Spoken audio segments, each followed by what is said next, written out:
అమ్మాయిల వక్షోజాల పట్ల చాలామంది అబ్బాయిలకు ఎందుకు అంత ఆకర్షణ ఉంటుంది? ఇది కేవలం కామమా? లేక దీని వెనుక సైన్స్, సైకాలజీ, పరిణామక్రమం దాగి ఉందా? ఈరోజు మనం చాలామందికి ఉండే కాని బహిరంగంగా చర్చించని ఒక ఆసక్తికరమైన అంశం గురించి తెలుసుకుందాం. సైన్స్ ఏమి చెబుతోంది? మనిషి మెదడు లక్షల సంవత్సరాల పరిణామక్రమంలో కొన్ని శారీరక లక్షణాలను ఆరోగ్యం, సంతానోత్పత్తి సామర్థ్యం వంటి అంశాలతో అనుసంధానం చేసింది.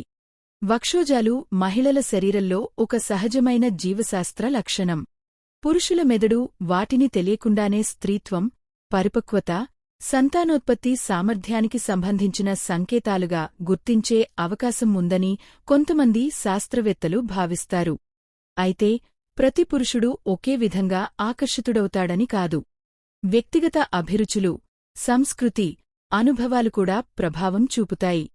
సైకాలజీ ప్రకారం మనిషి మెదడు దృష్టి ద్వారా చాలా వేగంగా స్పందిస్తుంది. చిన్నప్పటి నుండి సినిమాలు, ప్రకటనలు, సోషల్ మీడియా, ఫ్యాషన్ రంగం వంటి వాటిలో వక్షోజాలను ప్రత్యేకంగా చూపించడం వల్ల మెదడు వాటిని ఆకర్షణీయమైన అంశంగా గుర్తుంచుకుంటుంది. సైకాలజీలో దీనిని విజువల్ కండిషనింగ్ అంటారు. అంటే ఒక వస్తువు లేదా శరీర భాగాన్ని పదే పదే ఆకర్షణతో చూపిస్తే దానిపై మన దృష్టి మరింత పెరుగుతుంది. హార్మోన్ల ప్రభావం. యుక్తవయస్సులో టెస్టోస్టెరాన్ అనే హార్మోన్ స్థాయిలు పెరుగుతాయి. ఈ హార్మోన్ కారణంగా శారీరక ఆకర్షణ, లైంగిక ఆసక్తి, రొమాంటిక్ ఊహలు ఎక్కువ కావచ్చు. అందుకే టీనేజ్ మరియు యువకుల్లో శారీరక ఆకర్షణపై ఎక్కువ దృష్టి కనిపిస్తుంది. ఇది సహజమైన జీవశాస్త్ర ప్రక్రియ. ఒక ఆసక్తికరమైన విషయం ఏమిటంటే ప్రపంచంలోని అన్ని సంస్కృతుల్లో వక్షోజాల పట్ల ఒకే స్థాయి ఆకర్షణ ఉండదు.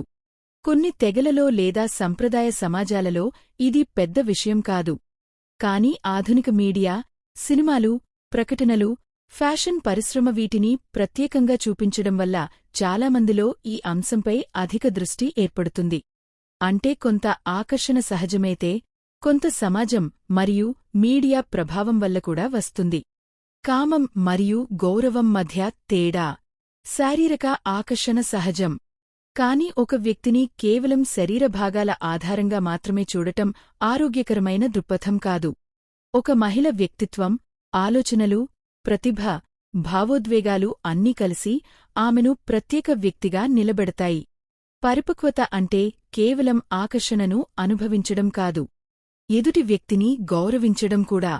మరి ఇప్పుడు మీ అభిప్రాయమేమిటి?